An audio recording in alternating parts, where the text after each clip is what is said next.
ICC trophy जीत ली भारत ने। जितनी तारीफ टीम इंडिया की जाए वो कम होगी, मगर और आज इंडिया कंप्लीट क्रिकेट खेला।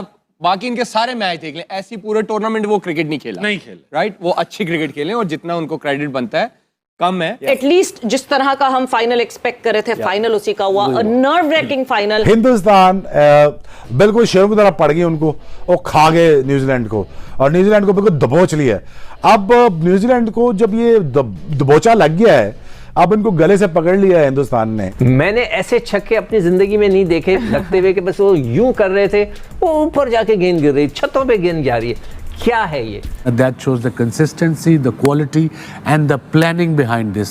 ये हफ्ता पहले प्लान नहीं हुआ होगा, ये साल डेढ़ से लगे होंगे प्लेस कौन से ट्राई करने हैं, पूल में कौन से प्लेस रखने हैं। So well done, congratulations to everyone involved with Indian cricket. अभिषेक, संजू और ईशान ने जो फोड़म फाड़ी की है, फोड़ डाला भाई, लिटरली फोड़ डाला। और ऐसा फोड़ा कि पीछे पलट के तक नहीं देखा।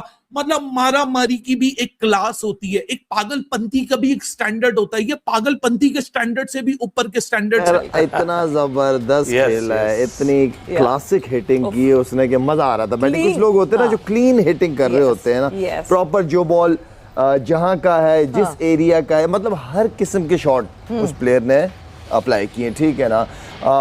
इस तरह की इनिंग मजा आता है। कम होती है इस तरह की इनिंग, लेकिन आउटस्टैंडिंग इनिंग होती है। इस तरह के प्लेयर्स हैं। अच्छा, पहले भी इसको खेलते हुए मैं देख रहा था, बड़ी इनिंग नहीं खेली इसने, छोटी छोटी इनिंगें खेली हैं, लेकिन इसकी बैटिंग से पावर पैकेज पता चल जाता है कि यार ये किसी दिन भी अगर किसी बॉलर को पड़ गए ना ये तो बहुत अच्छा करेंगे। तो खैर मजा आया इनिंग देखने का। दूसरा चलें, पहले इसकी इनिंग की बात ही, पर आगे हम बात करेंगे कुछ और चीजों पे भी। लेकिन excellent knock, what a hitting, मजा आया बैटिंग देख के। देखिए, जब तक आप हिंदुस्तान के साथ हिंदुस्तान वाला एटीट्यूड नहीं रखेंगे, तगड़ा नहीं खेलेंगे, क्योंकि इनके जो मिडिल ऑर्डर बैट्समैन है ना, ये बहुत तगड़े हैं। ये सारे के सारे बड़े मैच्योर हैं, ये सारे के सारे बड़े दलेर हैं, और इनके पास सारे के सारे पास प्रॉपर क्रिकेटिंग शॉट्स हैं। लीड करते हुए नजर आया, हर जगह लीड किया उसने। और जिस तरह की वो बैटिंग करता है, मैच शुरू होने से पहले भी हमने बात की है कि T20 वर्ल्ड कप में भी उसने कहा चाहे मैं सारे मैचों में जीरो करूं, लेकिन पेस सेट करूंगा, मैं खेलूंगा, इसलिए जो यंगस्टर हैं उनके लिए गेम आसान कर दूं। बैटिंग से नज़र आ रहा है, और जिस तरह की उसने क्रिकेट खेली, और देखें सेंसिबल भी रहा है। शुरू में तेज़ खेला है। एक अच्छे प्लेयर की निशानी होती है कि वो विकेट और टीम को, अपोजिशन को, मैच की सिचुएशन को सामने रख के खेले। जब मैच शुरू होता है उस वक्त उसके सामने जो भी चीज़ होती है वो उस तरह अपनी गेम को, पेस को लेके चलता है, लेकिन जहाँ ज़रूरत पड़ी वहाँ रुका भी है। बुमराह ने बता दिया कि लोग बातें करते ना T20, मैं T20 में भी उतना ही अच्छा हूँ जितना ODI में और टेस्ट मैच में।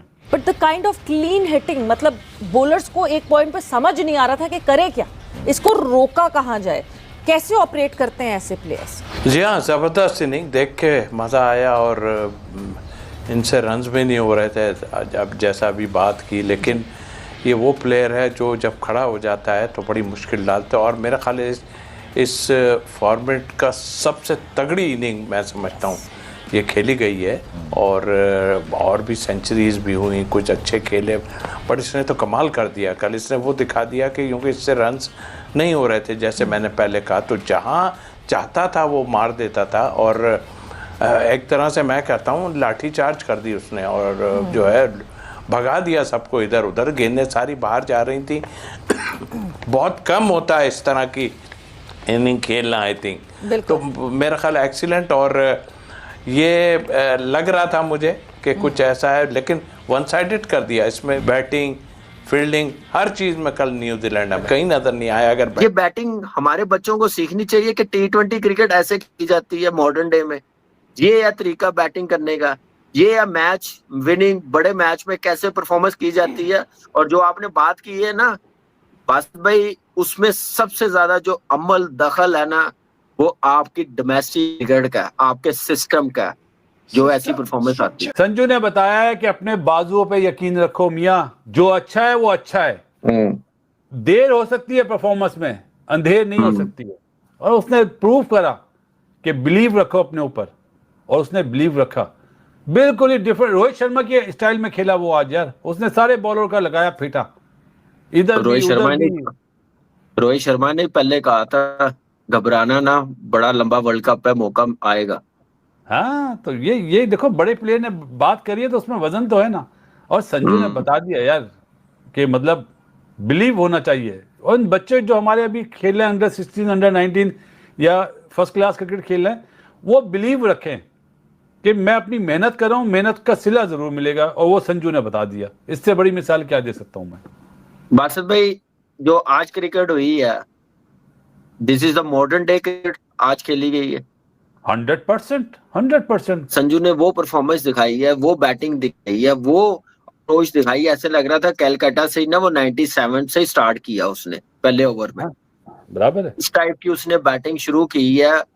ऑनेस्टली बताऊं कि मैं बड़ा एंजॉय कर रहा था उसकी बैटिंग। देसी टीम यानी इंडिया और एक एआई की टीम जो छोटी सी, अभी उसने पॉपुलेशन बताई शायद 5 मिनट, वो सिर्फ अपनी टेक्नोलॉजी, कॉलेजेस, यूनिवर्सिटी और जो पढ़ाई और जो टेक्नोलॉजी लेकर आते हैं उसके ऊपर डिपेंड करती है। एक स्टाइल है, मगर जिस तरह वो खेले मैं तो हैरान हूँ। मैं एक सवाल ज़रूर आमिर और अहमद शहजाद, इसलिए कि ये करंटली खेल रहे हैं, मैं बैठा मैच देख रहा था, जो शॉट मारते थे वो ऊपर पौड़ियों पे जाके गिर रहा था। क्या कुछ बल्ले में कोई बल्ले में चेंजेस आई हैं या टेक्निक में चेंज आया, लड़के तगड़े हो गए? मैंने ऐसे छक्के अपनी जिंदगी में नहीं देखे लगते हुए कि बस वो यूं कर रहे थे, वो ऊपर जाके गेंद गिर रही, छतों पे गेंद जा रही है।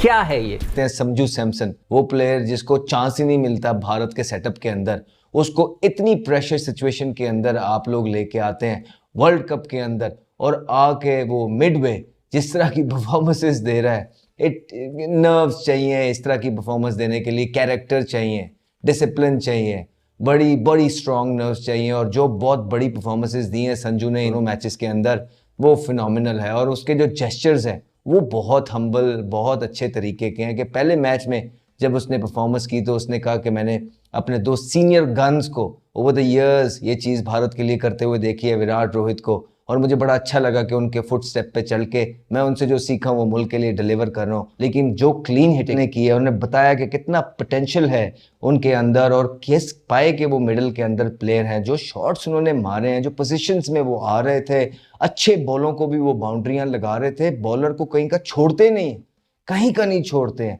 बहुत पोटेंशियल नजर आया। लेकिन ओवरऑल क्या एक जबरदस्त गेम, बिग बॉयज अपने अपने मुल्क को फाइनल के अंदर के लिए खेल रहे थे और लग रहा था कि क्या टक्कर का मैच हो रहा है। इसी तरह के मैच देखने का मजा आता है आपको वर्ल्ड कप के अंदर, जब बड़ी टीमें एक स्पॉट के लिए लड़ रही और उसमें से जो ज्यादा बेहतर थी वो जीत गई। बड़ी वाइज, बड़ी डिसिप्लिन, बड़ी तगड़ी, बड़ी स्ट्रॉन्ग परफॉर्मेंस भारत की तरफ से।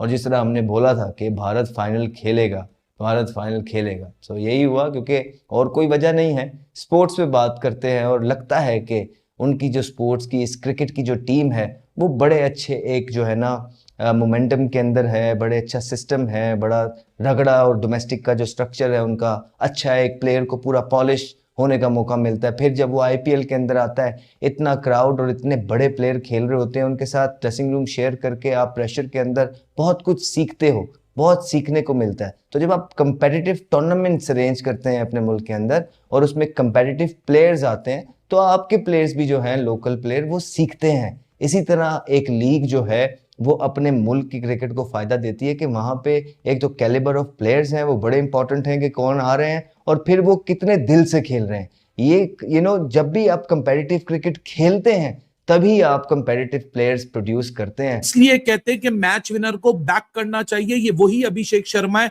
जिसके ऊपर बात हो रही थी, निकाल दो, रिंकू सिंह से रिप्लेस कर दो, ये क्या हो रहा है, वो क्या हो रहा है। टूर्नामेंट से पहले ये कहा जा रहा था अभिषेक शर्मा इस टूर्नामेंट का हाईएस्ट स्कोरर होगा। टूर्नामेंट स्टार्ट हुआ, अभिषेक रन्स नहीं कर सका, लोग घबराहट का शिकार हो गए। फिर लोग ये कह रहे थे अभिषेक को रिप्लेस कर दो, लेकिन बंदा चलने पे आया तो फाइनल में चला और फाइनल में ऐसे चला कि टूर्नामेंट की सबसे ज्यादा तेज तरीन 50 कर दी 18 बॉलों के अंदर। संजू सैमसन 97, 89 एंड 89 तीन बड़े मैचेस में उसकी वापसी हुई है। सेमीफाइनल और फाइनल के अंदर 89 रन्स का जोड़ा उसने लगा दिया। कभी कभार कहते हैं लक ने साथ नहीं दिया भाई साहब, कभी कभार 97, 89 एंड 89 ये सेंचुरी से बड़ी होती है अगर आपकी टीम की फेवर में वो आ जाए। इट वाज एन एब्सोल्यूट कार्डनेट्स and a brutality in Ahmedabad, इससे ज्यादा कुछ हो ही नहीं सकता था। और क्या मास्टर क्लास थी, क्या बैट स्विंग था, क्या आर्क्स ढूंढे, क्या मोमेंटम शिफ्ट था, क्या इंटेंट थी, पहले ही बॉल से यहां एक मेंटेलिटी लेकर आए थे कि भाई साहब इस विकेट के ऊपर अगर बैटिंग आ गई है ना तो ये नहीं सोचना कि सेकंड इनिंग्स में क्या होगा, ये नहीं सोचना कि ड्यू आएगी नहीं आएगी, इतना रन्स का पहाड़ लगा दो कि अपने बॉलर्स के बाद क्वेश्चन हो जाए। अभिषेक, संजू और ईशान ने जो फोड़म फाड़ी की है, फोड़ डाला भाई, लिटरली फोड़ डाला, और ऐसा फोड़ा कि पीछे पलट के तक नहीं देखा। मतलब मारा मारी की भी एक क्लास होती है, एक पागलपंती का भी एक स्टैंडर्ड होता है। ये पागलपंती के स्टैंडर्ड से भी ऊपर के स्टैंडर्ड्स हैं। मतलब अगर आप सिर्फ बैटिंग करने का तरीका कार देखो, it is not about the runs, it is all about the process, it is all about how you have to go about it. It was an absolute power show. जबरदस्त स्पोर्टिंग नेशन है, इनका sportsman spirit इतना अच्छा है कि at time वो ruthless approach नहीं ला सकते ये अपने अंदर। वो जो किलर इंस्टिंक्ट है ना, वहां पे एट टाइम्स पेडल ऊपर कर देते हैं। लड़कियां इनकी पिछला वर्ल्ड कप जीती हैं, चैंपियन है, तो हो सकता है कि ये भी इस दफ़ा इंस्पायर ज़रूर हो रहे हो कि हमने भी ट्रॉफी उठानी है। उनकी हॉकी उनकी बहुत बड़ी है। तो अगर आपने प्लेयर्स को अट्रैक्टेड रखना है अच्छे स्पोर्ट में, एथलीट्स को, तो you need to look after them. आप ऐसे नहीं कर सकते कि आप अपनी ही मर्जी करें, और ये उनका बोर्ड अंडरस्टैंड करता है इस बात को। तो मुझे जो सबसे ज़्यादा एस्टॉनिशिंग बात लगी, उनका अंडर 11, अंडर 13, अंडर 19 के भी पूरी बुकलेट्स छपती हैं क्लब्स की, जिनमें एग्जैक्ट पता होता है कि इस अंडर 11 का अगले संडे को मैच कहाँ है और उससे अगले संडे को, पूरे साल का एक कैलेंडर होता है, ताकि बच्चों को पता हो, उनके पेरेंट्स को पता हो कि हमने कैसे करना है। यहाँ हालात ये कि फ़खर जमान एक मुल्क में लैंड करते हैं फ्रेंचाइज खेलने, और उनको कॉल आ जाती है आप वापस आके कैंप ज्वाइन करें। सो जब हम प्लेयर राइट्स की बात करते हैं, जब हम प्लेयर्स ट्रीटमेंट की बात करते हैं, जब तक मेंटली आप प्लेयर को रिलैक्स नहीं करेंगे, वो इनोवेशन की तरफ जाएगा कैसे, वो अपनी गेम के ऊपर बहुत खुल के काम कैसे करेगा। तो ये आपने थोड़ा इसमें किरदार बोर्ड का भी है, प्लेयर का अपनी है। मैं प्लेयर को बिल्कुल ये नहीं कह रही कि उनका कोई काम नहीं है, प्लेयर की भी अपनी जिम्मेदारी है, बट आपने मेंटली उनको रिलैक्स रखना है। मैं खुद 15 साल खेली हूँ पाकिस्तान के लिए, उसमें से 12 साल तो ऐसे थे कि हम शुरू के तो 5-6 साल इतनी क्रिकेट ही नहीं होती थी। बाद में जब हमारी ये चैम्पियनशिप वगैरह आई, आप यकीन करें हम एक फैमिली हॉलीडे प्लान नहीं कर सकते थे, बिकॉज हमें पता ही नहीं होता था कि कैंप कब लग रहा है, डोमेस्टिक कब हो रहा है, टूर कब हो रहा है। सो आपकी एक लाइफ, आपकी क्रिकेट के अलावा भी एक लाइफ होती है, जिसको आपको प्लेयर्स को उसको रिलैक्सेशन देनी चाहिए, जिसके लिए उनका प्लान होना चाहिए, और वो on end of pre post season को प्लान कर सके। तो ये बड़ी इंपॉर्टेंट चीज़ें हैं। ये सारी चीज़ें जो है ना, डायरेक्टर इंटरनेशनल, डायरेक्टर डोमेस्टिक और क्रिकेट डायरेक्टर जो क्रिकेट टीम को वो देख रहा होता है, ये सारे मिलकर प्लान करते हैं। अगर इधर ही गड़बड़ हो गई तो अगली चीज़ें भी गड़बड़ हो जाती हैं। और फिर उसमें सिलेक्शन कमेटी साथ में चलती, जो कि अपने कार नहीं बैठती, वो हर मैच को देख रही होती है, हर जगह पे जाती है डोमेस्टिक में। तो इनका आपस में इंटैक्ट होना, अलाइन होना, एक ही पेज पे होना बहुत ज़रूरी है।